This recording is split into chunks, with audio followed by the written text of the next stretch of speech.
All right. Hi. OMG is all I gotta say. I get you. I get you. Are you driving while you are video I, calling me? yeah, I have a little stand in my car. Okay. So you're being safe, though. Oh, yeah. Okay.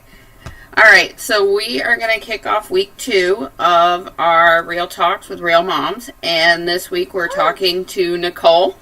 Niccole is an awesome blogger and an awesome mama, and we're going to talk a little bit. So first of all, Niccole, tell me, how many kids do you have? I have 2. I have a 3 and a 6-year-old who's almost 7. Boys, girls? Yep, they're both boys. Okay. And they're super energetic and super high energy, as most boy moms know. I figure most boys probably just run on one setting, and that's hyper and crazy. Uh-huh. All right, so tell me this. What was and I have it on like a little notepad on my phone because I'll forget my questions because that's just me. What is the funniest thing that each kid has ever done? Either to you or in general? Ooh, that's a hard one.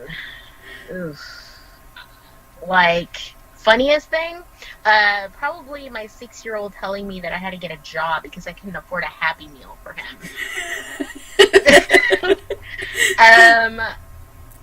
Let's see, another one from him also was that he was going to retire because he couldn't afford to do his chores. And, yeah, he just didn't have time for that, so he was going to retire.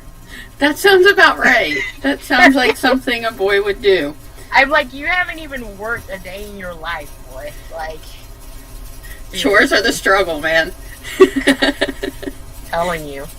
All right, what would you say for you was the biggest struggle, or no, I'll say the biggest surprise to you about being a mom? Like when you first became a mom, what would you say is the biggest surprise? And you can even do biggest surprise 1 kid, biggest surprise going to 2. I would say for me, the biggest surprise for me was, you know, when you become a mom and you kind of just have that motherly instinct, to just like care for your kids and like do all this stuff for them. And I was a little bit worried because I didn't grow up with a mom. So I was really worried that I was, you know, if I was going to be able to do that for them, be there for them and stuff like that, because not growing up with a mom, you kind of have like, I don't know, like these things in the back of your mind, like, am I fit for this? Will I be a good parent? You know, that type of thing. So I think for me, I was just surprised at myself that I kind of just like had this motherly instinct to just, you know, be there for my boys and like care for them and do all that stuff. I don't know if that makes sense, but it makes perfect sense because my parents were special. They did their best with what they had, and I constantly wondered if I was going to kind of repeat their cycles and mess things up. And I wanted to be sure that, hey, you know, this kid that I have, that I'm going to do right by them. So I can understand that completely. It's a very natural fear when you're pregnant. I think that when I was pregnant with my son, my second one, I actually had dreams that I would leave my daughter everywhere. Because some part of me was like terrified that I would forget one of the kids. Oh no. Like I was sure that having a second kid meant that I wouldn't love her anymore. Yeah. And so I completely understand those fears when it comes to mom life, because it definitely gets you in the most vulnerable areas of yourself for sure. Yeah. Now, what has changed as they've gotten older? What has been the biggest like life lesson you've had as far as mom life and being a parent? I think, you know, homeschooling has been a big thing for us. We started homeschooling about 2 years ago, and I would say that definitely changed a little bit of, you know, the dynamics and stuff. You know, you homeschool. Oh, yeah. And so I think the biggest thing for us is you know, that's a struggle because, you know, they want to play, they're at home, they feel comfortable, you know, so it can be tricky when it comes to them learning and doing different things. So that's been a big change for us and how we kind of do our schedule, you know, with me working from home and all that stuff. So I would say with Sebastian, because he's little, you know, he's still little, it's still, he still wants mommy to go to sleep with him, so I have to pretty much sleep with him at night and stuff like that. If I don't, then it's like 3 hours of like, mom, where are you, mom? Come sleep with me, mom. Aww. So those are basically like the two things. And Sebastian's your youngest, right? Yeah. Because my youngest did the same thing. He had this like, Mom, I need you. You have to be like connected to me in the soul level. Like, yeah. So I'm glad that I'm not alone. Like, that's kind of a mom thing. So moms, if you're having a second one, they probably will want to be connected to your soul. Just be ready. Like, exactly. It's very possible. All right, this is going to be a little bit more of a loaded question. If you could change one thing about mother culture, about what it is to be a mom in, the 2019, in this kind of season of life, what is one thing that you would change? I think that you would think that because we have progressed in the years, and stuff like that, that we would, as a society, stop mom shaming. And that to me is like a big thing, because I can't tell you how many people are like, man, you breastfed? You're breastfeeding in public? Like, what are you doing? Cover yourself up. That's disgusting. Go to the bathroom. You know what I'm saying? Mm-hmm. I think we really, like, especially American society, because in Panama, that's like nothing. You know what I mean? You're feeding your child. Nobody says anything about that and stuff. Okay. But here it's like such a cliche of, now you need to put those away. That's just like disgusting. But then you see sexual pictures, of women with their boobs out, and it's okay, because, that's what we've become. But the other thing is, like, the judgment of being a mom. Everybody has something to say. If you're parenting this way, everybody, no, you shouldn't be doing that. Or, you shouldn't be putting your kid to sleep at 9 o'clock. You should be putting them to bed at 7, or you're not feeding your kids enough vegetables, or, and it's like, it's a constant thing. And my thing is, like, we're not perfect. You know what I mean? As moms, we are not perfect. People don't see what we go through on a daily basis. Yeah, I'm probably giving my kids Doritos because I spent an hour battling with them on why they should eat something else, and I've had it. Yep. You know what I mean? So I think that's a really big thing that, we haven't yet progressed as a society. Everything that we decide to do is still pretty much criticized, and it's criticized by women. Women are the most judgmental people. I would agree with that. Which is why I don't have a lot of women friends. It definitely makes mom friend life hard, doesn't it? Because you're constantly, like, you have to find that friend that's not going to judge your parenting choice. And somebody that can, if they vax and you don't, or vice versa, then they're not going to shame you and send you every single meme about how you're killing your child or not killing your child, or, know. And I mean, I've gotten so much backlash because we, Gio had a vaccination. We had a vaccination injury. Obviously, he's allergic to vaccinations. So, with Sebastian, we took more precaution. And when people hear you don't vaccinate your kids, I was like, I do. But I don't do them all at once, and I choose the ones to give my kids, which are, the ones that they need, like the chicken pox, etc. Do I give them the other ones? No. And people are like, I can't believe you're doing that. And I'm like, well, until you have a vaccinated, injury or story that you can relate to, then you really don't have anything to say to me, or you're passing judgment on something you have no clue about.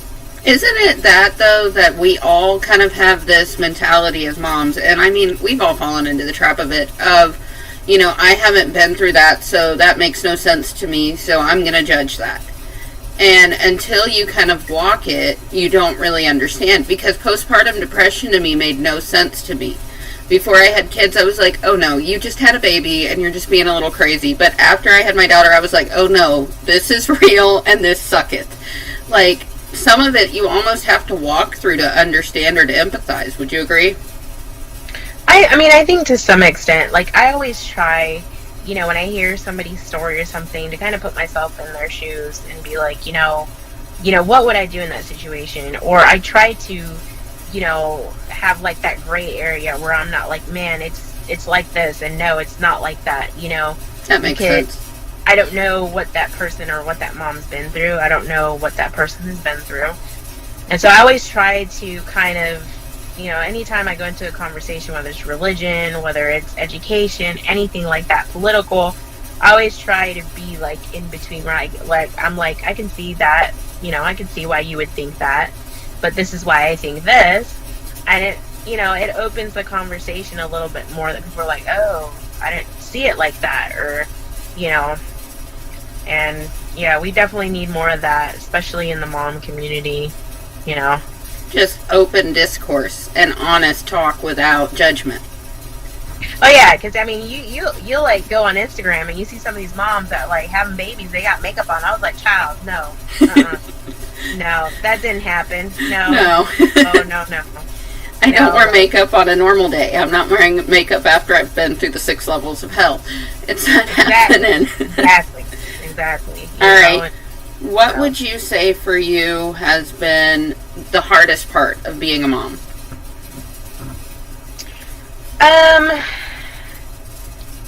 I don't know. I feel like for me, probably the hardest part is actually having friends that I can count on as a mom.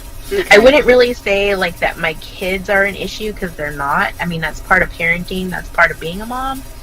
But it's just having friends that you feel are going to be there through thick and thin, and they're not going to judge you. And I honestly have had a hard time finding that, which is crazy, or, you have some friends and then all of a sudden they're like, yeah, I'm not talking to you anymore. I just ghosted that person, and you're just like, it's just crazy. And, because of our schedules and our work and stuff that we do, it's not easy to get out and do stuff, That makes sense. And I feel like sometimes people don't really relate, to some of the stuff that I do. So I would say that for me, it's the, I have a lot of friends online. I can talk to a lot of people online, but it's just the physical, like local friendships, finding those. Let's go sit down and have a cup of coffee kind of thing. Yeah. Well, look at us. We're having to talk via a computer in order to talk about mom life. All right. What would you say was the biggest help to you as a mom? I would say having a support system. For me, my husband was probably the biggest support that I've had, along with family. And I've always said, family, most family is going to be there for you. But when you have a partner that will help you, that will do the dishes to alleviate some of the stuff that you're going through, that you can say, hey, I'm having a really bad day, or like the kids aren't listening, can you like take this load off of me? And they're like, yeah, I'll do that for you. That makes sense. That's, that's been the biggest help for me. And I feel bad sometimes for like single moms, because I was like, man, they don't have that. There's no buffer. Yeah, and I'm like, man, I don't know what I would do, because I don't have family nearby. I don't really have any friends. Like, I'm like, what would I do in that scenario? And I'm like, man, I really just have to suck it up, But it's really good when you do have somebody, or you have a support system, when you're a mom, that can kind of say like, hey, I'll take the kids, I'll babysit, this and that or whatever.